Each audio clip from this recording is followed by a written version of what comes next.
It's a new year and a new chance for you to make a fresh start with your compliance. For the next 31 days on the FCPA Compliance Report, we're going to be bringing you a daily tip, strategy, or idea that you can use to improve your program. Here's your host, Tom Fox, the Compliance Evangelist. Policies on political contributions. The FCPA states, quote, "The FCPA's anti-bribery provisions apply to corrupt payments made to any foreign official, any foreign political party or official thereof, any candidate for foreign political office, or any person, while knowing that all or a portion of the payment will be offered, given, promised to an individual falling within one of these categories." Although the statute distinguishes between foreign official and foreign political party and official thereof, and any candidate for office, the term foreign official in this guide generally refers to an individual falling within these three categories, end quote. Government policies affect the commercial environment.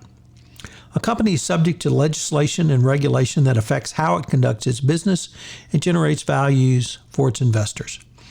Participating in the political process is part of a business strategy to protect a company's interest. Most international businesses have strategy to engage in the political process with a view to long-term interests of the company and to promote and protect its interests. All political contributions and expenditures on behalf of the company and management on these political contributions should be reported to the board of directors annually. No political contribution may be made or promised unless written pre-approval has been obtained from the corporate compliance function.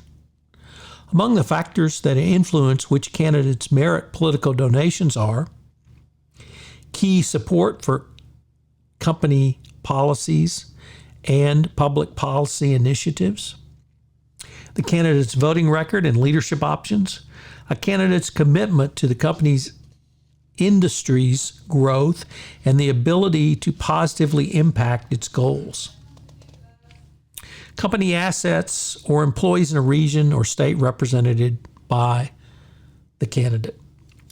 All political contributions should be made in accordance with applicable laws and regulations and disclosed as required by law. Any requests for contributions to a political candidate, committee, or party must be addressed to the corporate compliance function and must include an analysis of the four factors above, as well as a business justification to request the support of a particular candidate, committee, or party.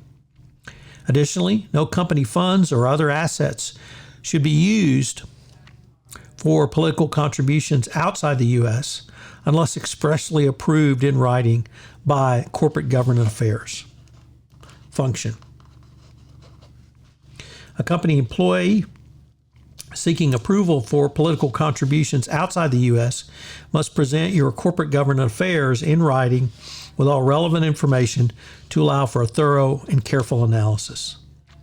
Among the information required by the compliance function or corporate affairs function should be the name of the candidate, committee, or political party, the government agency with which the candidate is or has been affiliated, the candidate's key positions on issues that affect the company's business, the candidate's voting record on the issues affecting the company, whether the company does business with a government entity with which the candidate is seeking a position, and the amount of such business in the preceding 24 months.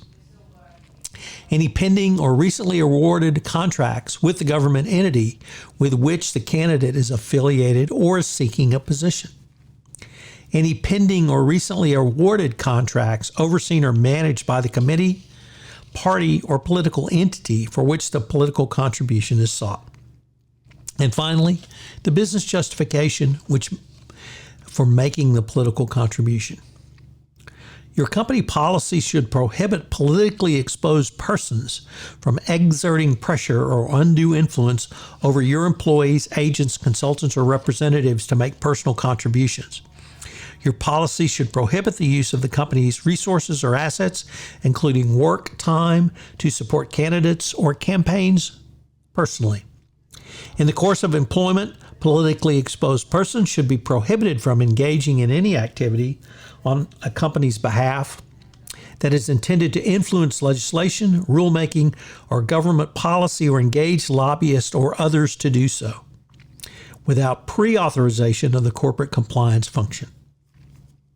Political contributions should not be used to disguise a payment that is prohibited under the company's code of conduct, anti-corruption policy, or any other policy or procedure. If your company's policy prohibits the payments in another form, it shall not be made under the guise of a political contribution. No employee should utilize third parties or their own personal funds to make a payment that cannot be made under a company's policies and procedures. And finally, if there are any exceptions to any of this, it should be approved by the board of directors. So what are today's 3 key takeaways? Well, number 1, you always have to remember that political candidates are covered by the FCPA. This means if you intend to influence a political campaign, you can certainly make a donation to a candidate, but you cannot do so if that candidate is going to be elected to a position where later that candidate would oversee your ability to obtain or retain business, get new contracts, get payments made, or anything else that would fall afoul of the FCPA. Number 2, as in every other payment to a third party, you need to consider what's the business purpose for the political contribution. Is it to put forward candidates which support your position? Certainly nothing wrong with that. That's a well-honored and well-honed strategy in American business, and it's not going to go away.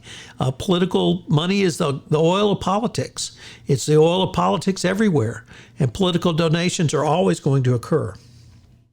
And finally, don't forget about how it's going to look if you make contributions towards candidates who can award you business.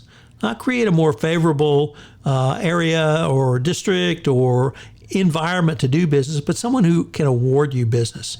That's where you're going to get into trouble under the FCPA, and that's where the Department of Justice and SEC will look askance. I hope you will enjoy the entire month on written standards, and that you will listen in again where we explore another topic in the month of May. If I could ask you to do so, would you pass on to at least one person this podcast series on the nuts and bolts of compliance, as I'm trying to expand my audience base for 31 Days to a More Effective Compliance program. I hope you'll join me again tomorrow where I take up another topic in innovation in compliance. Thanks again for listening. 31 Days to a More Effective Compliance program is a production of the Compliance Podcast Network.